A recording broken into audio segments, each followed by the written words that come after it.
Down new polls tonight showing a narrowing race between Trump and Clinton with 3 days to go. Plus, Donald Trump slamming Jay-Z for bad language as the Clinton campaign giving the rapper a free pass. And Jimmy Mose on the funniest moments from this campaign. Let's go out front.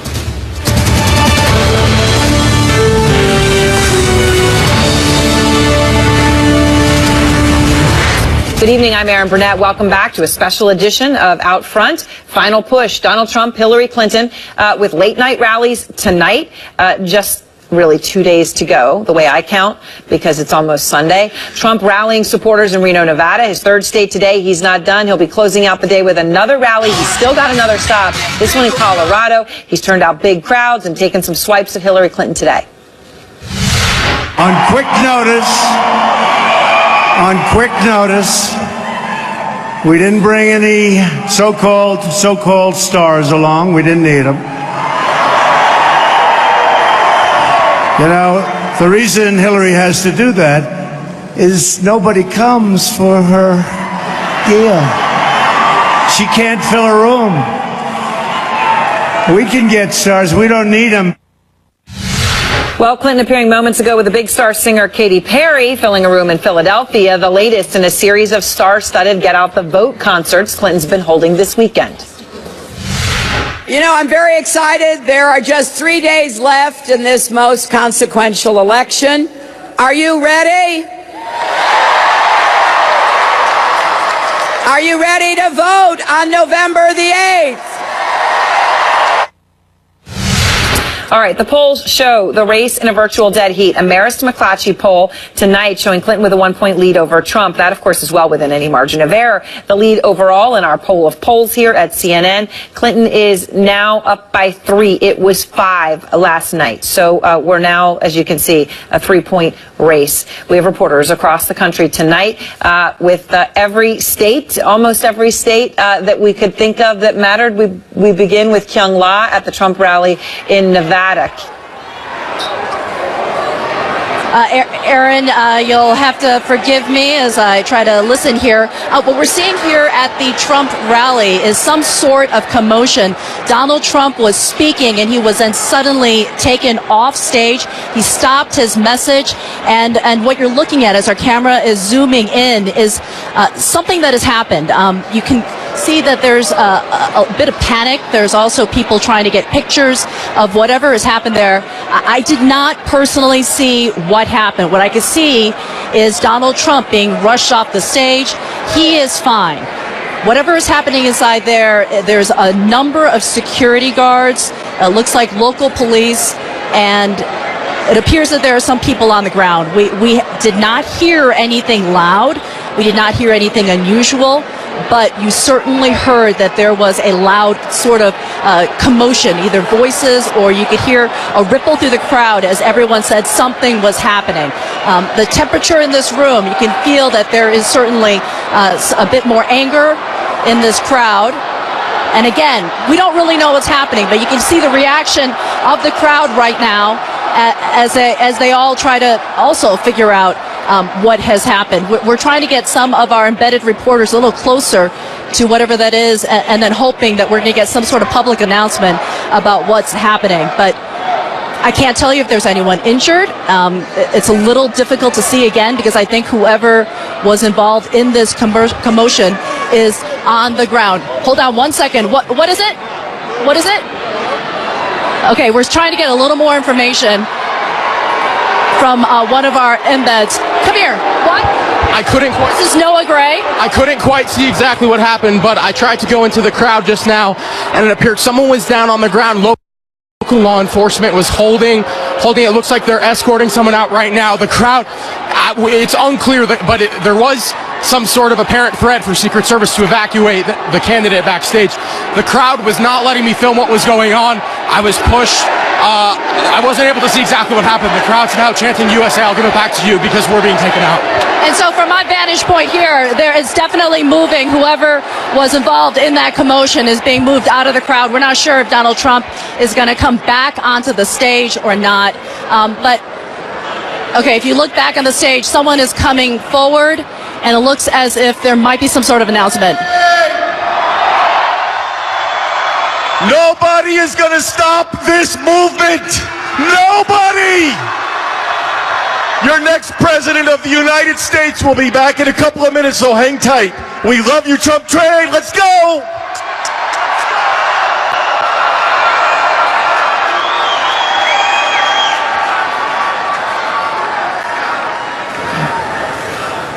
All right, that was Dan Scavino, the media director for Trump. All right, he's going to come back on stage. We're going to listen to that for a second, but we do have the moment. I don't know what we're going to be able to see, but we have the moment when something happened. Let's just replay that for you right now.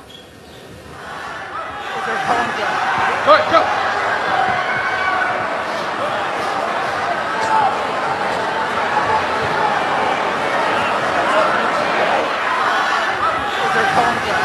All right, go.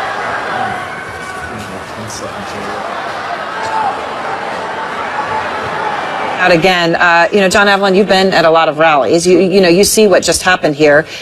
This is Secret Service just coming and rushing Donald Trump. He obviously, it looks like, did not see any kind of threat whatsoever. No, I mean, this is breaking news. The embed at the site is trying to decipher what occurred, but that's very telling. You can see him peering into the crowd, and then the detail that's tasked to him on stage whisks him away. And the history of candidates being covered by Secret Service obviously goes back to 1968, the assassination of Bobby Kennedy. And we seem to know that Donald Trump seems to be fine. We don't know what sort of threat occurred, but there is a reason Secret Service is tasked with candidates, let alone nominees. So this is a significant moment in the campaign. Very scary. A very scary moment. And Jackie, this is just a couple of days before Election Day. We did see somebody taken out by local law enforcement of the room. Taken out, removed from the room. We do understand Donald Trump's going to come back, so we'll see what he'll say in just a moment. But very significant, and also very significant that the crowd maintained its calm. There was a lot of, hype going on, but the crowd maintained its calm. Which is significant because that always hasn't been the case, particularly with protesters, particularly in this campaign where emotions have been so high. And it has been so heated in so many ways. So, we'll have to wait and see what happened there. But, in a crowd situation, it can always be worse if there's a distraction or something like that. Yeah, no, it's unsettling. It's also a reminder that, these events, these rallies tend to be so staged, and there's such a similarity to them over and over again that when something happens, it becomes, unusual. It will be interesting to see what Mr. Trump says when he comes back, how sort of measured or reassuring he is, or if he, tries to riff maybe a little bit too much about the person. It'll be interesting. Right, Paris, because there is now there is a lot on him for how he will handle this when he comes back out. Because you heard Dan Scavino, his media director, social media director, say he's going to be coming out in just a couple of minutes. So we've now been told he is going to come and he's going to address this. Look, I worked with the White House with President Bush. He took a lot of heat about how he reacted after finding out the news about the September 11th attacks and his reaction. He said he was trying to be presidential and keep calm and not alarm the children. This will be a test for Mr. Trump to see how he reacts and comes back and addresses his crowd. And Donald Trump is walking back out, so let's see what happens here. Who gave that right to me, and I gladly stand up next to you and defend her still today. 'Cause there ain't no doubt. Thank you very much. Thank you.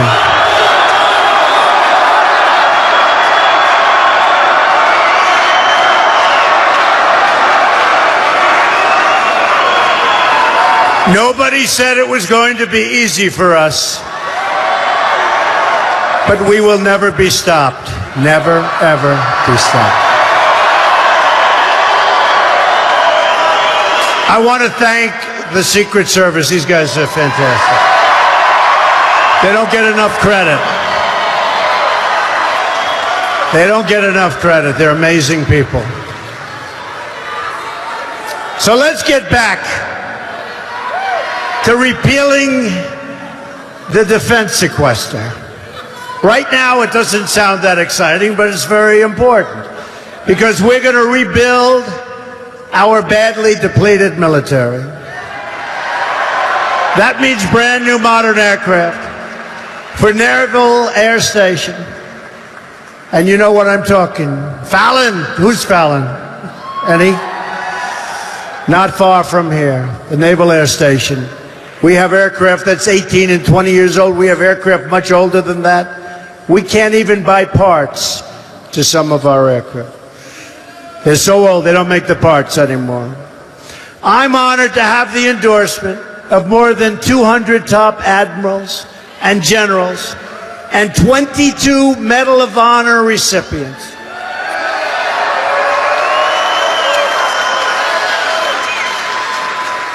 Now see those Medal of Honor recipients? When they saw that scene over there, they would have brushed off the Secret Service and they would have jumped in. They're incredible people. Incredible. We have now many, many more coming also to endorse the whole campaign. It's been a beautiful thing. Hillary Clinton brought death. I love you too. And disaster. And I want to thank all of these people. Wow. You are amazing. Thank you, fellas. I saw what you were doing. That's a tough group of people right here. Thank you. Thank you. That's really great. I saw that. That was pretty amazing. Nobody messes with our people, right? Nobody. She brought death and disaster to Iraq and Syria and Libya, and she empowered Iran and she unleashed ISIS across the world. She created a vacuum and ISIS was formed. Now she's saying she's going to get rid of it. She has no chance of getting rid of ISIS. We are going to get rid of it fast. And when we go in to do something, we don't announce it 4 months before we do it, like Mosul. We don't announce that we're going into Mosul to get the leaders who leave about 2 minutes after they hear the first announcement. No, we're going to do things right, folks. Hillary and our failed establishment have spent $6 trillion on wars. All right, Donald Trump speaking in Reno, Nevada, and he is just speaking his speech interrupted, and you saw he was rushed off the stage by Secret Service. There was a threat. Someone has been removed from the room. We don't know who. We don't know the motive. We don't know we don't know anything except for what happened at that moment. Let me play that again. So while we're at it, great.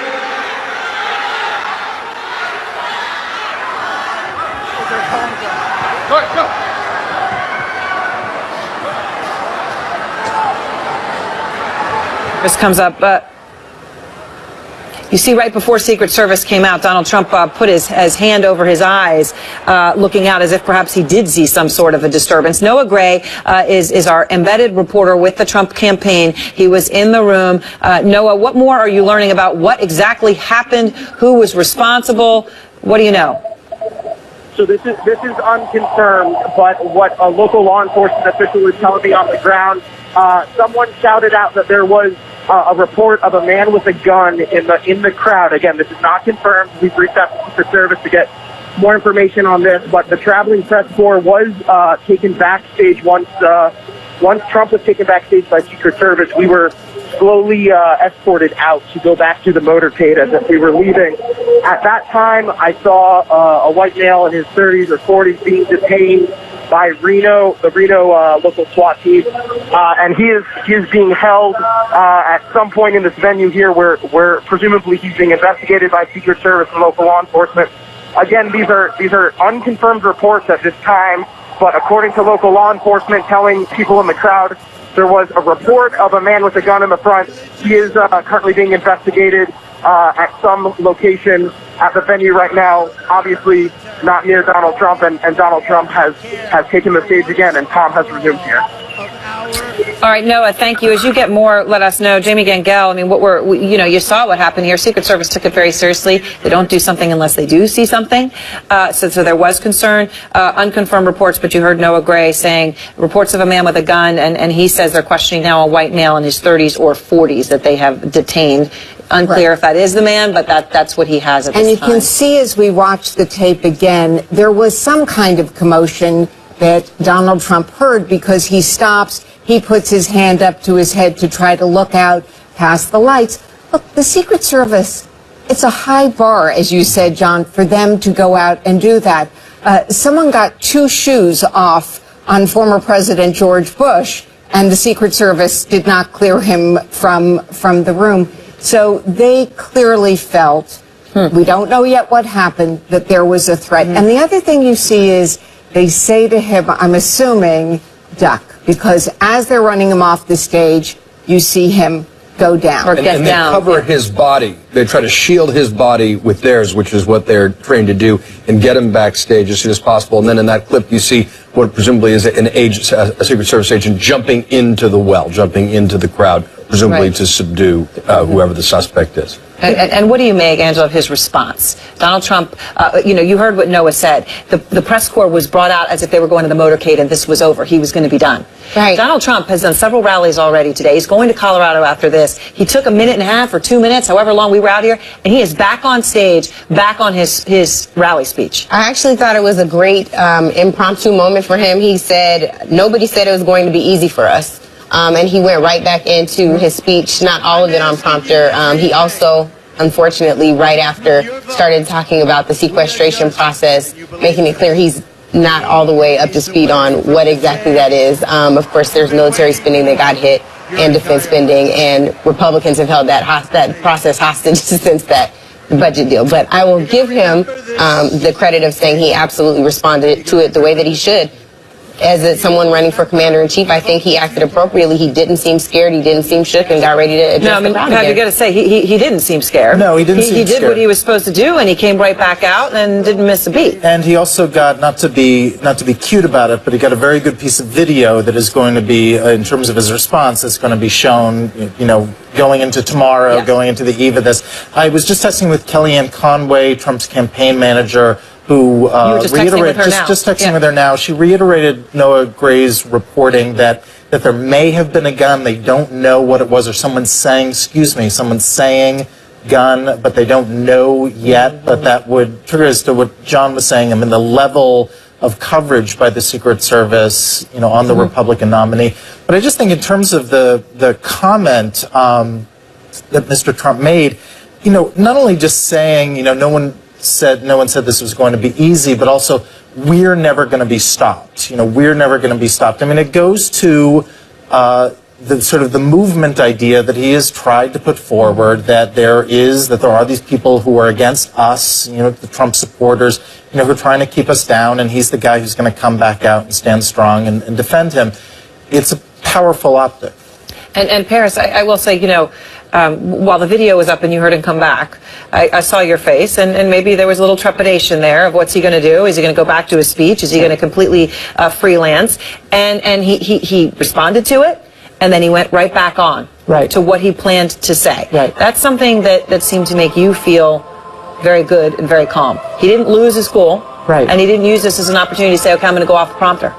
So the narrative out there about Mr. Trump is that he doesn't have the temperament to be president, that he doesn't know how to be a commander-in-chief. In this moment, and in many presidential moments, they're untested. You don't know what's going to happen, and you have to react. And a lot of it's about judgment. His judgment was spot on tonight.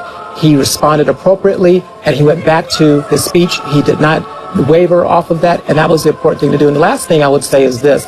There's an old gospel song that's by James Cleveland that says, I don't feel no ways tired. Come too far from where I started from. Nobody told me the road would be easy. I don't believe he brought me this far to leave me.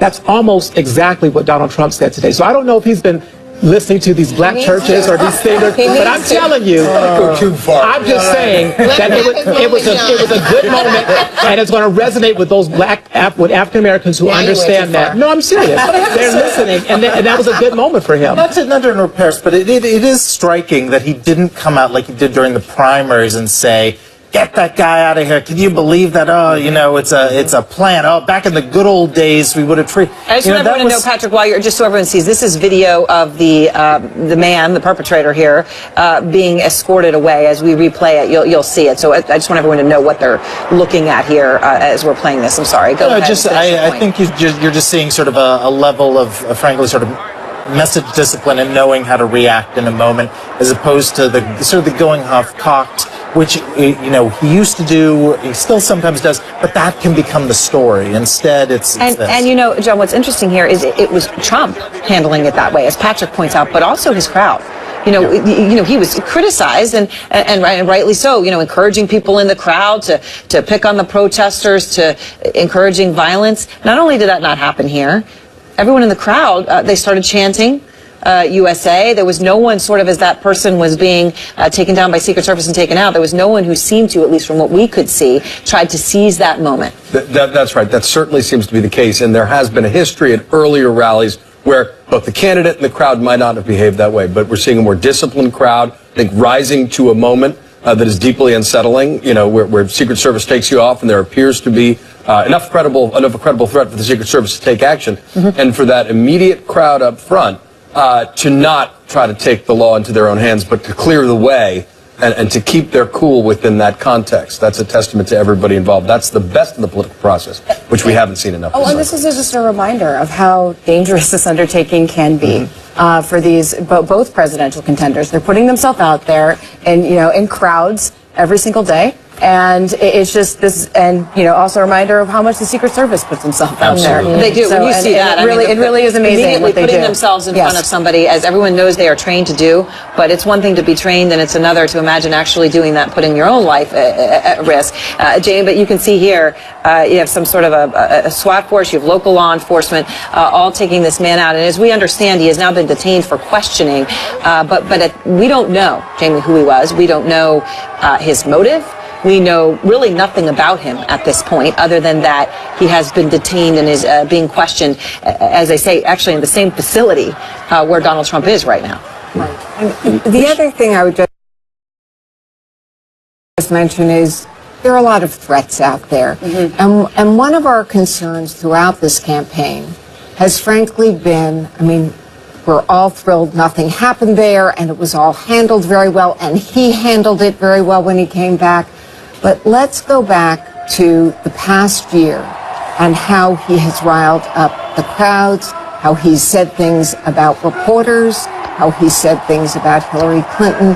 There are a lot of threats in this presidential campaign. But I think also we should remember, we should never question the sacrifice that both of these candidates make. Mr. Trump is a father, he's a husband, he's a grandfather. This is a tremendous sacrifice for him and for Secretary Clinton. And so when you see moments like this, when somebody might have had a gun or tried to threaten their lives, we have to pause and say, these are great Americans doing a good thing for the country, and that one of them will be President of the United States in a few days. And we should appreciate the sacrifices that they're making and that their families are making to serve the country. I agree with you, absolutely. I also think that when you take a step back and you realize how divided we've been because of the differences in policies, because of the differences in presentation, frankly, the many ways in which Donald Trump has riled me up this year and upset me, upset people that I care about, upset my peers. This is one of those moments you never want to see. And I think it's very important as we go into this last stretch of the election, knowing that it is supposed to be the moment where we're rising high, that we remember at our core, at our very basis, at the foundation of who we are, we're still human beings. And we have to remember to respect each other at the most common, basic level. Very, very eloquently said from Trump and a Clinton supporter here. All right, thanks to all staying with me. We're going to take a brief break. We'll be back. We're going to be talking to Breonna Keeler, who's at that Katy Perry concert right now. And more on our breaking news, of course, of Donald Trump as we learn more about exactly what happened there in Reno. We'll be right back.